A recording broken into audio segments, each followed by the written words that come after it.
अधिवेशन जे सुरू आहे, खरं तर हे 3 आठवड्याचं अधिवेशन पाहिजे होतं, ज्याच्यामध्ये महाराष्ट्राचे ते विषय तर आपण घ्यायलाच पाहिजे होते, पण सगळ्यात प्रामुख्याने विदर्भाचे मुद्दे हे या अधिवेशनामध्ये चर्चेत यायला पाहिजे होते.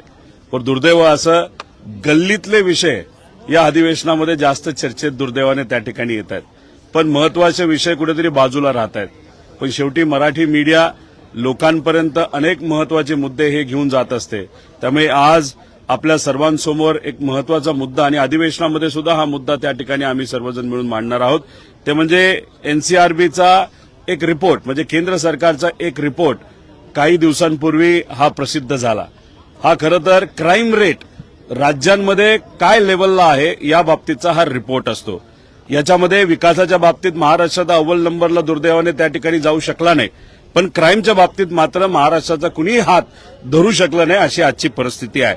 याच्यामध्ये आपण बघितलं तर विनयभंगमध्ये महाराष्ट्र दुसरा आहे, बलात्कारमध्ये महाराष्ट्र हा यूपी आणि बिहार नंतर 4था नंबरला त्या ठिकाणी आहे, सेक्शुअल हॅरेसमेंट महाराष्ट्र दुसरा, त्याच्याचबरोबर विदेशातून मुली इम्पोर्ट करण्यासाठी महाराष्ट्र पहिला, ह्युमन ट्रॅफिकिंग मानवी तस्करीमध्ये महाराष्ट्र पहिला, त्याच्यावर पॉस्कोमध्ये महाराष्ट्र दुसरा, लहान मुलांशी संबंधित कायद्याचे गुन्हे महाराष्ट्र पहिला, लहान मुलींची किडनॅपिंग महाराष्ट्र पहिला, किडनॅपिंगमध्ये यूपी बिहार नंतर महाराष्ट्र तिसरा, अशी महाराष्ट्राची परिस्थिती आहे. या मुद्द्यांवर खऱ्या अर्थाने चर्चा व्हायला पाहिजे. पण आपण विधान परिषदेमध्ये चर्चा जर बघितली तर गल्लीतली भांडणं याच्यावर चर्चा करण्यामध्ये एक दीड तास त्या ठिकाणी घालवला जातो. खऱ्या अर्थाने या विषयावर चर्चा केली गेली पाहिजे असं आमच्या सगळ्यांचं मत आहे. आणि याच्याबरोबर शेतकरी, कष्टकरी, विद्यार्थी, महिला, युवा या विषयावर पण चर्चा खऱ्या अर्थाने होण्या पाहिजे, पण ती आज होताना दिसत नाही. आज काही विषय हे अधिवेशनामध्ये चर्चेत येणार आहे आणि त्यासाठी आम्ही सर्वजण आज इथं आलेलो आहोत त्या विषयावर बोलण्यासाठी. सर, राज्यामध्ये बिबट्यांचे हल्ले फार वाढलेत आणि त्यासाठी आता 1 कोटी रुपयाच्या बकऱ्या जंगलामध्ये सोडण्याचा निर्णय सरकार घेत आहे. काही बिबटे परदेशात पाठवायचा निर्णय घेत आहे आफ्रिकेला. आता काय निर्णय घेतात ते तुम्ही घ्या, पण फक्त घोषणा करू नका एवढी विनंती त्या ठिकाणी. अजून एक महत्वाचा विषय आपण समजून घ्या, यात भेदभाव कसा केला जातो. जेव्हा आंबेगाव, जुन्नर या भागातल्या सर्व स्थानिक नागरिकांनी एक मोठं आंदोलन केलं होतं या बिबट्याच्या परिस्थितीच्या विरोधात, तेव्हा तिथं मंत्री आले, उपमुख्यमंत्री त्या ठिकाणी एकनाथ शिंदे साहेब तिथं गेले. तिथं जे आंदोलन करत होते त्यांच्यावर वेगळ्या कलमाच्या अंतर्गत कारवाई झाली. पण दुर्दैव असं सर्व समाजाचे, सर्व पार्टीचे लोक तिथं आंदोलन करत होते आणि तिथं एकनाथ शिंदे साहेब गेल्यानंतर त्यांनी सांगितलं की ठीक आहे, तुम्ही आंदोलन लोकांसाठी केलं, लोकांच्या हितासाठी केलं, ज्या ज्या लोकांवर कारवाई झाली विविध कलमाच्या अंतर्गत हे सगळी कलम आम्ही मागे घेऊ असं सांगण्यात आलं. पण जे सत्तेतले कार्यकर्ते होते, पदाधिकारी, नेते होते, त्यांच्यावरचे कलम हे मागे घेतले. पण राष्ट्रवादी, शरदचंद्र पवार, काँग्रेस या सर्व कार्यकर्ते ज्यांनी आंदोलन केलं त्यांच्यावरचं मात्र कलम हे दुर्दैवाने मागे घेतलेलं नाही. म्हणजे सरकार भेदभाव करत असताना या बाबतीत सुद्धा भेदभाव करतंय. बिबट्याच्या बाबतीत त्यांनी आंदोलन केलं आणि सत्तेतल्या लोकांवरचे फक्त कलम मागे घेतले आणि जे विरोधात आहेत त्यांचे कलम मात्र त्या ठिकाणी तसेच ठेवले. आता राहिला प्रश्न बकऱ्या आणि शेळ्या ज्या घेतलेल्या आहेत, ज्या जंगलात सोडायच्या आहेत, ते सोडून काय होणार आहे हे आपल्याला बघावं लागेल. पण उगाच काहीतरी बोलून विषय सुटत नसतो. याला सायंटिफिक एक सोल्युशन आणणं फार महत्वाचं आहे. ते सायंटिफिक सोल्युशनवर खऱ्या अर्थाने चर्चा होण्याची जरूरत आहे. पण ते न होता आम्ही बिबटे धरू, ते भारताच्या बाहेर नेऊ. जसं आपण चित्ते आफ्रिकेतून इथं आणले तसे कदाचित हे बिबटे दुसरीकडे कुठेतरी घेऊन जाणार आहेत. सांगा तरी कुठल्या देशात घेऊन जाणार आहे, मग त्या देशाचं अप्रुव्हल आहे का, त्या बाबतीत त्यांनी काही परवानगी दिली आहे का. कुठेतरी या सर्व विषयावर सायंटिफिक सोल्युशन आणण्याची जरूरत आहे. पण हे सरकार सायंटिफिक पद्धतीने न चालता फक्त मोघम पद्धतीने चालतं असं आमचं सगळ्यांचं म्हणणं आहे. महानगरपालिकेच्या निवडणुकीमध्ये अंजली दमाने यांनी वेगळे पुरावे समोर आणले. त्याच्यामध्ये काय जबाब ते जमीन मुंडवा जमीन प्रकरणामध्ये नवीन पुरावे समोर येत आहेत आणि त्याच्यात थेट अजितदादांचा डोळा होता जमिनीवरती. दमानियांनी समजा जर मुद्दे त्या ठिकाणी आणले असतील त्याची सखोल चौकशी ही सरकारच्या माध्यमातून त्या ठिकाणी होणं महत्वाचं आहे. फक्त मला एक कळत नाही, भ्रष्टाचार सर्वच पक्ष त्या ठिकाणी करतात, पण मुद्दे पुढे येत असताना भाजप सोडून मात्र मुद्दे सगळ्यांचेच पुढे येतात. सामाजिक कार्यकर्त्यांना मला विनंती आहे, हे सरकारच भ्रष्ट आहे. म्हणजे मुख्यमंत्र्यांपासून पण सर्व मंत्र्यांपर्यंत हे जे काही कार्यालय असतील या सगळ्यांचा फार चुकीच्या पद्धतीचा व्यवहार या राज्यामध्ये त्या ठिकाणी सुरू आहे. त्यामुळे मुद्दे पुढे येत असताना हायकमांड कुठले हे आम्हाला तरी त्या ठिकाणी सांगता येत नाही, पण कुठंतरी त्यांच्याच मित्रपक्षाचे म्हणजे भाजपच्याच मित्रपक्षाचे विषय पुढे येतात. जे कुठले असतील पुरावे असतील तर शहानिशा होणं महत्वाचं आहे. पण आमचं मत आहे, नागरिकांचं मत आहे, सामाजिक कार्यकर्त्यांनी काम करत असताना भेदभाव न करता सर्वच पक्षांचे भ्रष्टाचाराचे मुद्दे पुढे घेऊन आणले पाहिजे आणि त्याच्यावर सखोल चौकशी झाली पाहिजे. त्या जर सर्व पक्षाचे मुद्दे घेऊन आंदोलन करायला तयार असतील तर आम्ही सुद्धा त्यांच्याबरोबर राहून महाराष्ट्र हितासाठी आंदोलन त्या ठिकाणी करू. मुंबई महानगरपालिकेच्या निवडणुकीमध्ये भाजप आणि शिवसेनेची युती होताना पाहायला मिळणार आहे, परंतु त्या युतीमध्ये राष्ट्रवादी काँग्रेस पक्ष नसणार आहे, कारण की नवाब मलिक यांचा मुद्दा समोर घेत भाजपने ही हरकत जी आहे ती मांडलेली होती. 2 दिवसा अगोदर मुख्यमंत्री आणि उपमुख्यमंत्र्यांमध्ये या सगळ्या संदर्भात चर्चा सुद्धा झालेली असल्याचं पाहायला मिळतं. कुठेतरी अजित पवारांना एकाकी महायुतीमध्ये पाडलं जात आहे. आज अजितदादांना एकटं पाडलं जात असावं, उद्या जाऊन एकनाथ शिंदे साहेबांना एकटं पाडलं जाईल. मुंबई महानगरपालिकेचं इलेक्शन झाल्यानंतर आकडेवारी ही बघितली जाईल. त्याच्यामध्ये समजा एकनाथ शिंदे साहेबांची आकडेवारी योग्य नसेल आणि एक हाती सत्ता जर भाजपची आली तर दुसऱ्या दिवशी एकनाथ शिंदे साहेबांच्या पक्षाला वाऱ्यावर सोडलं जाईल. फक्त मुंबई महानगरपालिकेचं इलेक्शन असल्यामुळेच एकनाथ शिंदे साहेबांना अजूनपर्यंत हात त्या ठिकाणी लावला गेला नाही. नवी मुंबईमध्ये जो भ्रष्टाचार झाला सिरसाटांकडनं 5,000 कोटी रुपयाचा, याचे सर्व पुरावे मी दिले होते. पण कुठेतरी आमच्या ऐकण्यात असं येतंय मुंबई महानगरपालिकेचं इलेक्शन होऊ द्या, काय परिस्थिती आपण बघूया आणि नंतर मग सिरसाटांवर तिथं कारवाई करायची का नाही करायची या बाबतीतला सरकार निर्णय घेणार आहे. म्हणजे भ्रष्टाचार करणाऱ्या लोकांवर सुद्धा इलेक्शनची परिस्थिती बघून कारवाई करायची का नाही करायची हे ठरवलं जाईल. पण एक तुम्हाला सांगतो, 2028 पर्यंत यांचा उपयोग आहे तोपर्यंत उपयोग हे भाजप करून घेईल. त्यानंतर यांच्यातलेच बरेचसे आमदार भाजपमध्ये प्रवेश करतील आणि 2029 लोकसभेला तिथं भाजप विरुद्ध सर्व इतर पक्ष अशी ही निवडणूक होण्याची शक्यता आहे. शिंदे आणि फडणवीसांमध्ये नाराजी असल्याची चर्चा होती काल. दुसरीकडे जर आपण पाहतो शिंदेंनी स्तुती सुमन फडणवीसांवर उधळलेली आहे. त्यांनी म्हटलं की कोई कितना भी चाहे हमें जुदा नहीं कर सकता. काय झालंय की एकनाथ शिंदे साहेब नाराज होतात, मग ते कुठेतरी साताऱ्यामध्ये त्यांच्या गावामध्ये जाऊन शेती करतात, नाही तर दिल्लीला जाऊन बसतात. आता दिल्लीला जाऊन कोणाशी भेटतात काय बोलतात माहित नाही. मग ही नाराजगी अनेक दिवस चालल्यानंतर दिल्लीतले काही लोक हस्तक्षेप करतात. मग त्याच्यामध्ये मांडवली होते, चर्चा होते, सीटमध्ये पुढं मागे त्या ठिकाणी होतं तिकिटाच्या बाबतीत. आणि मग हे सगळं झाल्यानंतर परत हे लोक प्रेमात पडतात. म्हणजे लव्ह अँड हेट रिलेशनशिप आहे, पण ती स्वार्थापोटी आहे. किती तिकीटं मिळतात, किती संधी त्यांच्या कार्यकर्त्याला त्या ठिकाणी दिली जाते, किती निधी दिला जातो, निधी मिळतो का नाही मिळत, पदं कुठली मिळतात, पालकमंत्री पद मिळतं का नाही मिळत, या सर्वांवर चर्चा झाल्यानंतर परत ते प्रेमात पडतात, परत नाराजगी होणार आहे. पण काही झालं तरी मुंबई महानगरपालिकेचं इलेक्शन झाल्यानंतर कितीही प्रेमाचे संबंध त्यांचे असले तरी त्यांचं राजकीय डिवोर्स 100% त्या ठिकाणी होईल. आणि हे तिन्ही पक्ष वेगळे राहून बीजेपी विरुद्ध इतर पक्ष अशी ही लढत येणारी लोकसभा आणि विधानसभा नक्कीच त्या ठिकाणी होऊ शकते. नगरपट्टा सिटीचे जे डायरेक्टर आहेत नीरज मगर महापौर त्यांच्यावर आता गंभीर स्वरूपाच्या आज मदत केलेली आहे. तर मागल्या प्रकरणामध्ये अशांना देखील पॉवर ऑफ अटर्नी केली होती नीरज मगर यांनी आणि अजित पवारांचा यांच्या माध्यमातून थेट डोळा त्या जमिनीवर होता असं अंजली दमन यांवर पत्रकार परिषद करून गंभीर आरोप केलेले आहेत. हे बघा, एक विषय, मगर जो परिवार आहे म्हणजे माझे सासरे असतील नाही तर त्यांचा सगळा परिवार असेल, त्यांनी या जगाला या देशाला दाखवून दिलं की शेतकऱ्याची जमीन विकत न घेता शेतकऱ्याला आपण डायरेक्टर कसं बनवू शकतो, शेतकऱ्याला भागीदार कसं बनवू शकतो. आणि हा जो मॉडेल आहे हा फक्त काय महाराष्ट्रात चर्चेत नाही, हा पंतप्रधान मोदी साहेबांनी सुद्धा या मॉडेलची स्तुती केलेली आहे, इतर राज्यांच्या मुख्यमंत्र्यांनी स्तुती केलेली आहे. त्यामुळे दमानी यांना मला एवढंच सांगायचंय की टार्गेट करत असताना जरा अभ्यास करून तुम्ही त्या ठिकाणी टार्गेट करा. विषय राजकीय लोकांचा असेल तर राजकीय विषयावर चर्चा करायला आम्ही सर्वजण तयार आहोत, पण फक्त कुठल्याही परिवाराला त्याच्यामध्ये अडकवायचं नाही तर त्या बाबतीत ती चर्चा करून आणायची, हे जर त्या ठिकाणी करत असतील तर हे योग्य नाही. राहिला प्रश्न निलेशराव मगरांचा, त्यांचे व्यक्तिगत काय व्यवहार होते, कोणाबरोबर व्यवहार होते हे त्यांनाच त्या ठिकाणी माहिती.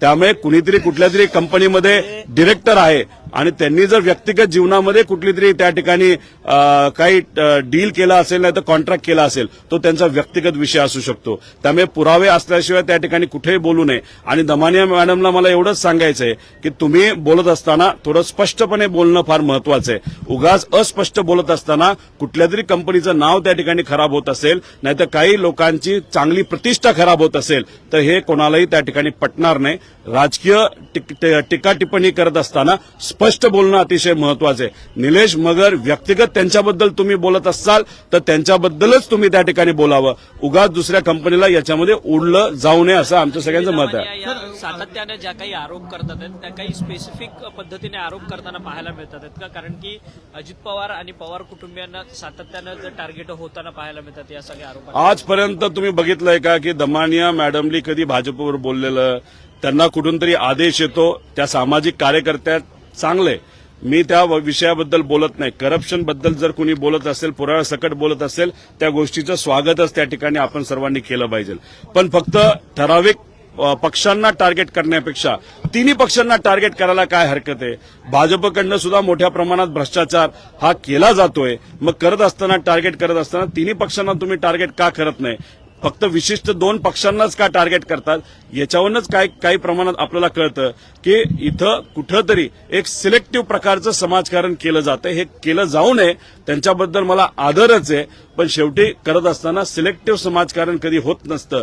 समाजकारण करत असताना पूर्णपणे समाजकारण होतं, नाहीतर राजकारण त्याला आपण त्या ठिकाणी म्हणू शकतो. लाडकी बहीण योजनेसाठी पुन्हा आता निधी वळवण्यात आलेला आहे. सामाजिक न्याय आणि आदिवासी विभागाचा निधी वळवण्यात आलेला आहे. सामाजिक न्याय विभागाचा निधी आधीपासून वळवण्यात येत आलेला आहे. त्याच्याचबरोबर आदिवासी विभागाचा सुद्धा मोठ्या प्रमाणात निधी हा वळवला आहे.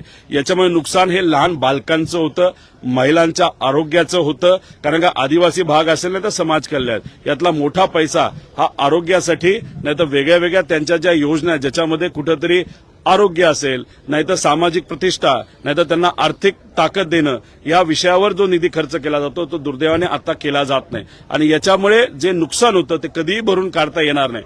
पण या सरकारला काय पाहिजे, स्वतः निधी कुठून आणायचा याच्यापेक्षा दुसऱ्याचा निधी घ्यायचा आणि मात्र त्या ठिकाणी तो निधी या लाडक्या बहिणींच्या योजनेसाठी वापरायचा. आमचं म्हणणं आहे की लाडक्या कॉन्ट्रॅक्टरला, म्हणजे हे लहान मराठी कॉन्ट्रॅक्टरबद्दल मी बोलत नाही, पण गुजरात आणि हैदराबादच्या कॉन्ट्रॅक्टरला, लाडक्या कॉन्ट्रॅक्टरला पैसा देऊन मलिदा खाण्यामध्ये मात्र हे सरकार कुठं कमी पडत नाही. तो मलिदा जरा कमी खावा, लाडक्या बहिणींनाही पैसे द्या, पण समाज कल्याण आणि आपल्या आदिवासी विभागाचा निधी कृपा करून वळू नका. नुकसान जर आज त्या बाबतीतलं झालं, जे झालेलं आहे ते परत कधीही भरून काढता येणार नाही. तुमचे कार्यकर्ते आहेत सूर्यकांत मोरे, त्यांच्यावरती विधान परिषदेत हक्कभंगाचा प्रस्ताव आणलाय. त्यांनी सभापतीच्या पदावरतून टीका केलेली आहे, टीका टिप्पणी. या सगळ्या प्रश्नांच्या संदर्भात हा सगळा हक्कभंग आणलेला आहे.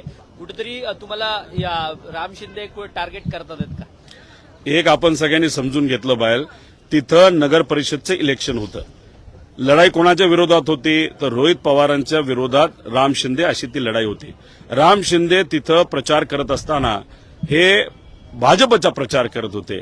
त्यांनी जे उमेदवार दिले होते ज्याच्यामधून काही गुंड होते, कोणाचा प्रॉस्टिट्यूशनचा व्यवसाय आहे, कुणी तिथं सावकार आहे, अशा लोकांचा प्रचार हे राम शिंदे सर नामखेड नगर परिषदेमध्ये करत होते. आता सूर्यकांत नाना मोरे बोलत असताना जे आमच्या विरोधात प्रचार करतात म्हणजे कोण होतं तर राम शिंदे सर व्यक्ती म्हणून होते. सभापती म्हणून त्या ठिकाणी कुठेही तिथं विरोध केला नाही. सभापती पदाबद्दल आणि तिथे असणाऱ्या सर्व आमदारांबद्दल आम्हाला आदर आहे. पण प्रचारच राम शिंदे आमच्या विरोधात गुंडांना घेऊन करत असेल तर आम्ही सुद्धा त्या बाबतीत विरोध करणारच ना. आम्ही राजकीय टीका टिप्पणी तिथं करणारच आणि तीच टीका टिप्पणी हे सूर्यकांत नाना मोरेंनी तिथं केली. आमचं एवढंच म्हणणं आहे की इलेक्शनच्या काळामध्ये एकामेकांबद्दल बोललं जातं, पण विधान परिषद आणि विधानसभेमध्ये गरिबाचे मुद्दे, महिला सुरक्षतेचे मुद्दे, शेतकऱ्याचे मुद्दे, कष्टकऱ्याचे मुद्दे, युवांना नोकऱ्या कशा द्यायच्या या बाबतीतली चर्चा व्हायला पाहिजे का गल्लीतली भांडणं ही नगर परिषदेमध्ये चर्चा केली पाहिजे का? फक्त राम शिंदे सरांचा इगो हर्ट झाला. आणि तुमचा इगो हर्ट होत असेल महाराष्ट्राच्या हिताचं काहीतरी करा, नाही तर मतदारसंघात एमआयडीसी आणण्याचा प्रयत्न करा. इगो हर्ट होतो म्हणून गल्लीतल्या एका कार्यकर्त्याला तुम्ही जर त्या ठिकाणी हक्कभंग आणत असाल हे उचित नाही. आणि मी एक गोष्ट स्पष्टपणे इथं सांगतो की शब्दांच्या माध्यमातून कोणाला जर इजा पोचली असेल नाही तर मन दुखावलं असेल तर त्या आमदारांची मी माफी मागतो. पण काही झालं तर सूर्यकांत मोरे असतील तर आमचा कुठलाही कार्यकर्ता असेल त्याच्यावर जर राष्ट्रीय दृष्टिकोनातून हल्ला केला जात असेल तर त्या कार्यकर्त्याच्या पाठीमागे येणाऱ्या कुठल्याही लिगल बॅटलमध्ये आम्ही भक्कमपणे तिथं उभा आहोत एवढंच या ठिकाणी सांगतो. परंतु विषय असता तर तिथपर्यंत ठीक होतं, पण हा रामटेकचा विषय नव्हता. अख्ख्या सभागृहाबद्दल सातत्यानं ते बोलत होते. मग तो लाल बिल्ल्याचा विषय असेल, जो दुष्काळात नाला असं त्यांचं म्हणणं होतं. सर्व वरिष्ठ जे आहेत ते सर्व वरच्या सभागृहामध्ये असतात.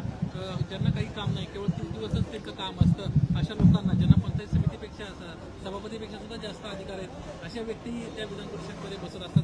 अशा पद्धतीचं सभागृहाला कुठेतरी नावं ठेवणार हे सगळं भाषण. विधान परिषदेमध्ये असणाऱ्या आमदारांना माहिती असतं की विधान परिषदेमध्ये काय काम चाललंय, विधानसभेमध्ये असणाऱ्या आमदारांना माहित असतं तिथं काय काम चाललंय.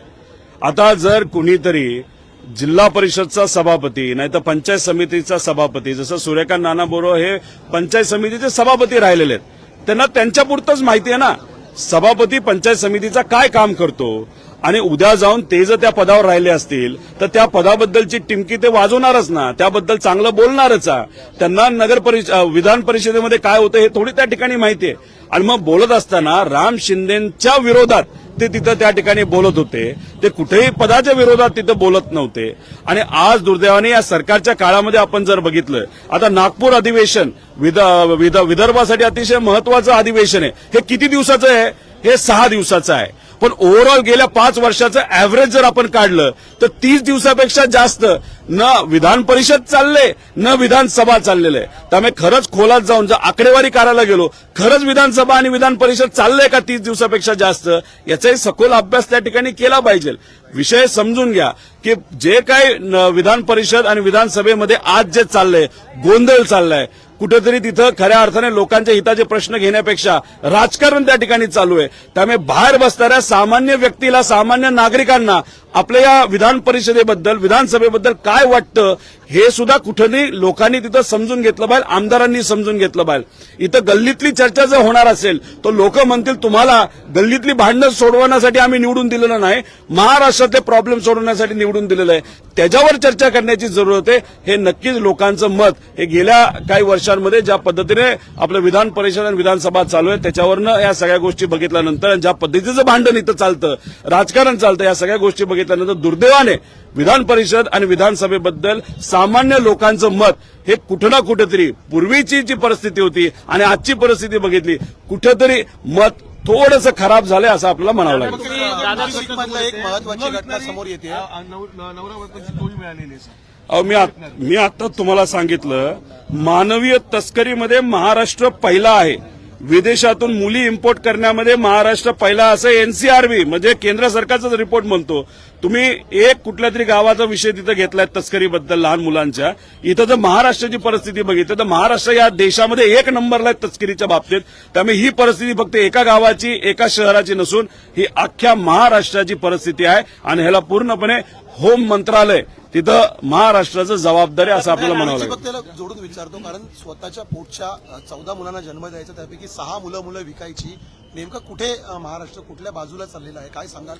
नाशिकमधली जी घटना आहे त्र्यंबकेश्वरची, विकासाच्या बाबतीत आज महाराष्ट्र कुठं ना कुठेतरी कमी पडतोय.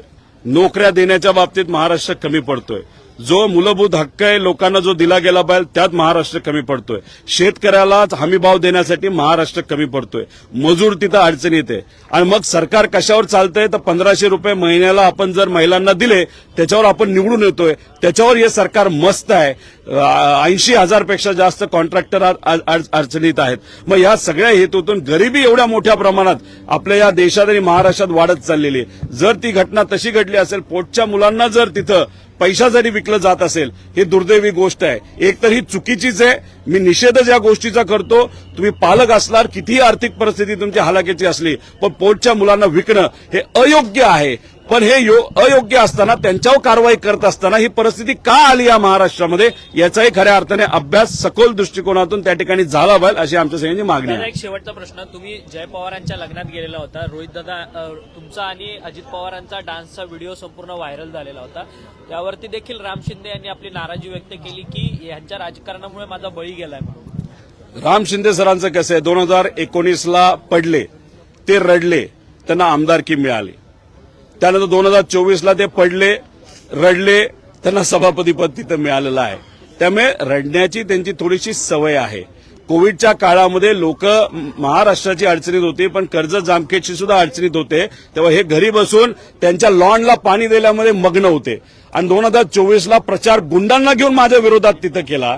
त्यामुळे इथं येऊन तुमच्यासमोर ते जर रडत असतील तर ती त्यांची जुनी सवय आहे. त्याला खूप सिरियसली तुम्ही त्या ठिकाणी घेऊ नका. इगोइस्टिक माणसाला इगो सांभाळणं जास्त महत्वाचं असतं, पद सांभाळण्यापेक्षा. त्यामुळे त्यांचं जे स्टेटमेंट आहे ते त्यांचं व्यक्तिगत स्टेटमेंट आहे, बाकी दुसरं कुठलंही नाही. आणि आम्हाला तुम्ही कितीही टार्गेट करा, म्हणजे आम्हाला कितीही अडचणीत आणण्याचा तुम्ही प्रयत्न करा, पण मी एवढंच आहे की आज आम्ही अडचणीत असलो, आज आम्हाला त्या ठिकाणी अडचणीत असले तरी आम्ही तिथं लढत राहू, एवढंच